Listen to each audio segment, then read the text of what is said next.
मार्गानं मार्गाक्रमण करतोय. पांचाल नगरी पर्यंत रण मैदानाच्या ठिकाणी आमचं येणं झालंय. आपण आल्याची जाणीव राजकर्त्याला करून द्यावी. पांचाल नरेश राजन आपल्या पवित्र पूज्य चरणी अन्य देशाचा राजकर्ता करणं नतमस्तक होतो. सदैव कल्याण होईल. मनमिळावे आशीर्वाद.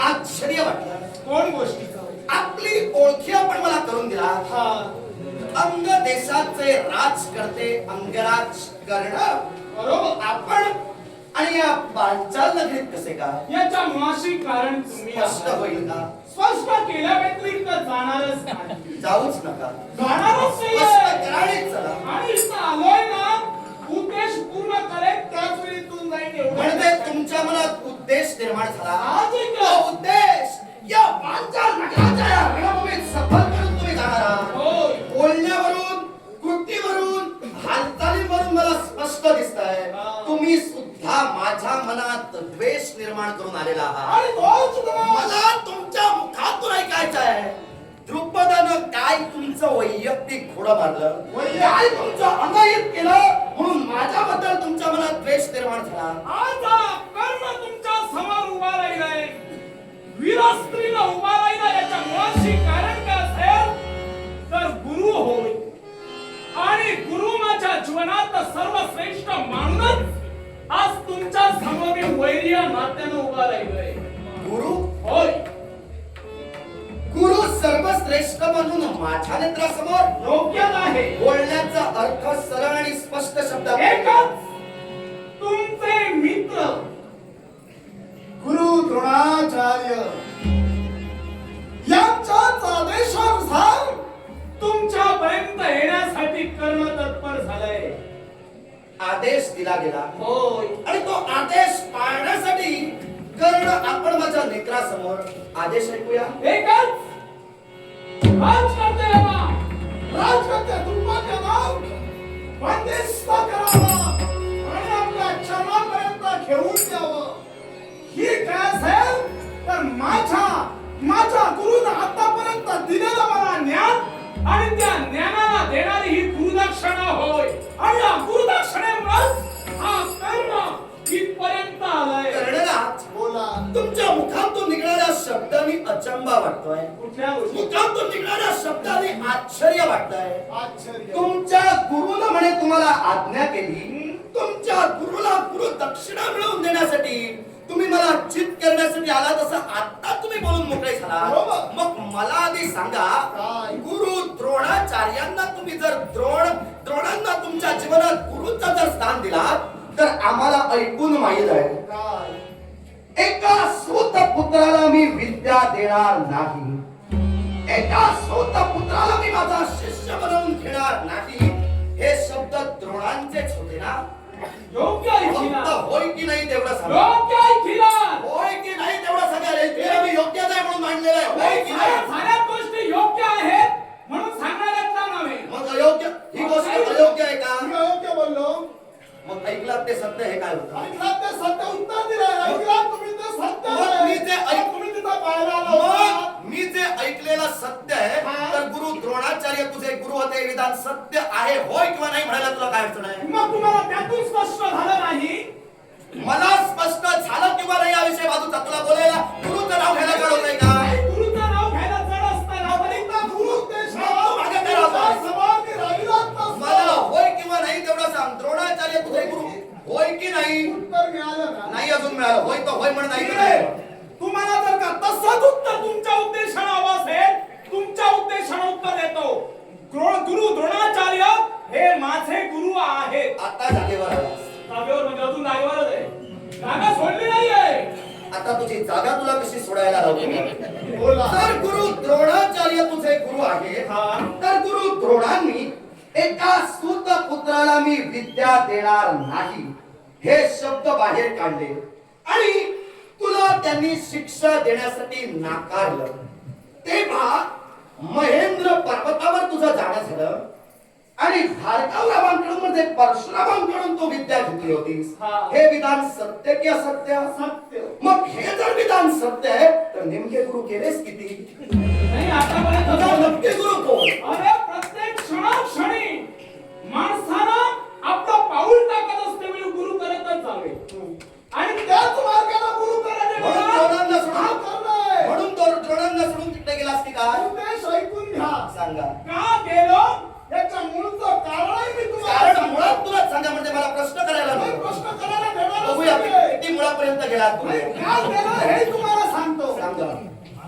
मंत्रयुद्ध म्हणजे शस्त्रयुद्ध कोणत्या प्रकारे करावं याची पूर्ण कल्पना गुरु द्रोणाचार्यांनी मला देण्यासाठी तत्पर झाले.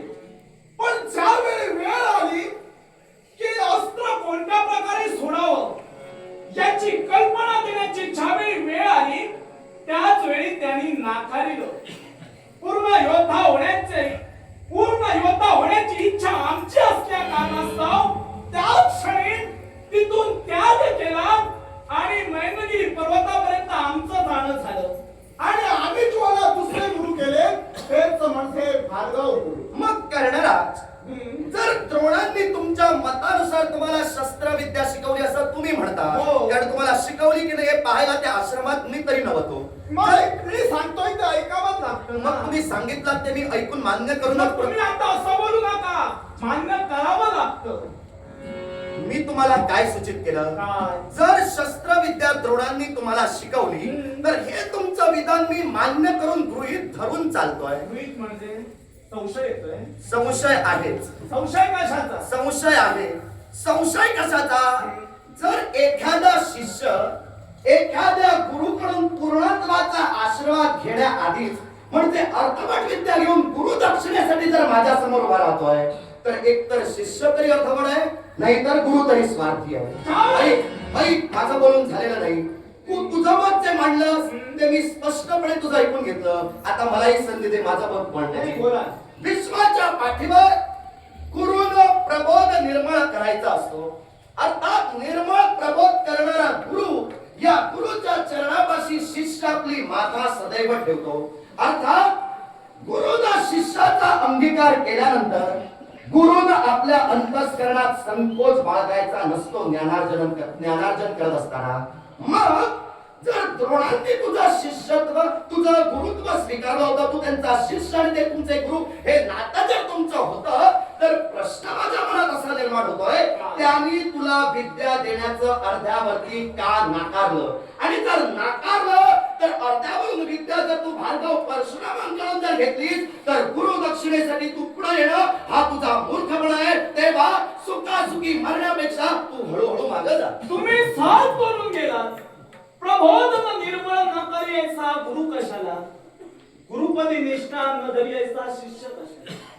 कारण माझ्या गुरुने आतापर्यंत जे मला ज्ञान दिलंय ना ते पूर्णपणे प्रबोधनच माझ्या जीवनात केले आणि ते पूर्णतःरित्या ज्या शस्त्रविद्येत मी पूर्णतः पारंगत झालो आणि त्या शस्त्रविद्येत जो पारंगत झालो आणि ते ज्ञान मी मिळविलं त्या ज्ञानाला गुरुदक्षिणा द्यावी या सद्भावनेने आज जर का शिष्य रणमैदानी उभा राहिला काय चुकलं? म्हणजे अर्धवट ज्ञान देऊन तुला सोडलं, त्या अर्धवट ज्ञानाची गुरुदक्षिणा मिळवून देण्यासाठी जर तू इथपर्यंत आलास तर मला सांग तेवढ्या ज्ञानावर जर तुझा विश्वास आहे, तेवढ्या अर्धवट ज्ञानावर जर तुझा आत्मविश्वास आहे तर मग महेंद्र पर्वतावर परशुरामांचे चरण काय फक्त धुवायला गेला होता?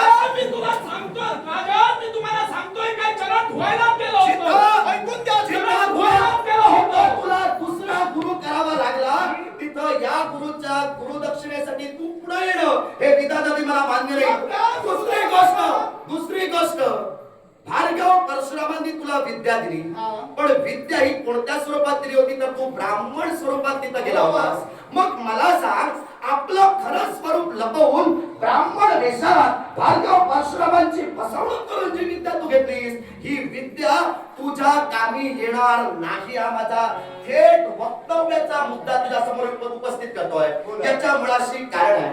कारण ज्यावेळी सहस्त्रार्जुनांनी भार्गव परशुरामांची माता म्हणजे रेणुका या मातेवर 21 वार केले तेवढी भार्गव परशुरामांनी खऱ्या शपथ घेतली क्षत्रियांची अवकात या विश्वात मी जिवंत ठेवणार नाही म्हणून त्यांनी पृथ्वी 21 वेळा क्षत्रिय केली. तेव्हा या विश्वातील क्षत्रियांची जात त्यांनी मारली. त्यानंतर खऱ्या अर्थानं क्षत्रिय जन्माला आले हा भाग त्यानंतरचा. पण त्यावेळी त्यांनी पण केला होता, त्यांनी प्रतिज्ञा केली होती की ब्राह्मणांपासून मी कुणालाही विद्या देणार नाही. आणि म्हणूनच ब्राह्मण वेश तू घेतलास आणि ती विद्या कप्ताना त्यांच्याकडून तू मिळवलीस. पण एके दिवशी असा प्रसंग घडला, तुझा गुरु म्हणजे परशुराम तुझ्या मांडीवर आपलं मस्तक ठेवून निद्रिस्त झाले. त्यामुळे एक भुंगा खऱ्या अर्थानं तुझ्या गुरुच्या पायाचा चावा घेण्यासाठी तिथपर्यंत येत होता. तेव्हा आपल्या गुरुला अपाय होऊ नये, आपल्या गुरुला पीडा होऊ नये म्हणून त्या भुंग्याला तुझ्या हातात धरलंस. त्यानं काय केलं, आपल्या हाता पायाने किंवा तीक्ष्णतेनं तुझ्या हस्तावर वार करायला सुरुवात केली. त्यामुळे तुझ्या हस्तातून रक्त एकसारखं भळाभळा वाहत होतं. त्या रक्ताचा स्पर्श जेवढी भार्गव परशुरामांना झाला त्यावेळी त्यांना जागृती आली आणि त्यावेळी त्यांनी पाहिलं की गुरुची निद्रा भंग होऊ नये म्हणून या शिष्य कर्णानं फार मोठं धाडस दाखवलं.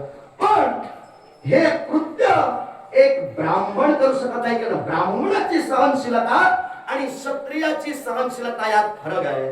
मग ब्राह्मण वेशात आपल्या समोर जो कर्ण आहे तो निश्चित ब्राह्मण नाही, तो कुणीतरी दुसरा असायला हवा. म्हणून त्यावेळी त्यांनी धारधारणा केली. त्यावेळी त्यांना समजलं की ज्ञानार्जनासाठी माझ्याकडे आलेला ब्राह्मण कुमार नव्हता, तो कोण होता हे त्यावेळी त्यांनी जाणलं. तेव्हा कप्तान आणि चोरून विद्या घेतलीस म्हणून त्यांनी तुला शाप दिला. युद्धाच्या ऐन समयी जी विद्या तू माझ्याकडून घेतलीस त्या विद्येची तुला विस्मृती होईल. मग आता मला सांग, युद्धासाठी माझ्यापर्यंत आलास, मला बंदिवान करून तू घेऊन जाणार हा तुझा मानस आहे. मग त्या शापानुसार युद्धाचा ऐन समय म्हणजे ऐन वेळ युद्धाची जर आता उद्भवली आणि तुला तुझ्या विद्येचं स्मरण झालं तर तू सुखासुखी मरणार. तेव्हा तू कुणाच्याच भानगडीत पडू नाही, मी भाग्यवंत समजतोय. कसं काय?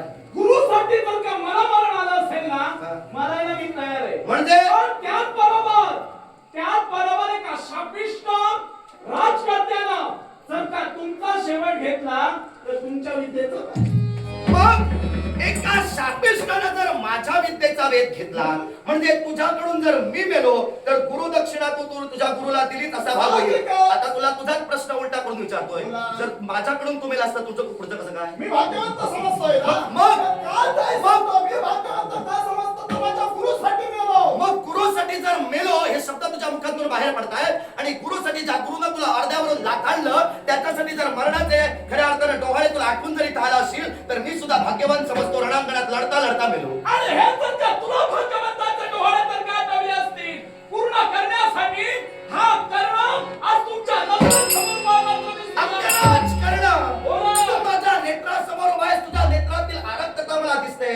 पण जिथं ज्या गुरुनं तुला लाथाडलं त्या गुरुचा स्वाभिमान घेऊन तू माझ्याशी भांडतोयस. अर्थात मला तरी असं वाटतंय तुझी कृती आणि तुझी पावलं उचलली असती सत्य धर्माची नव्हे तेव्हा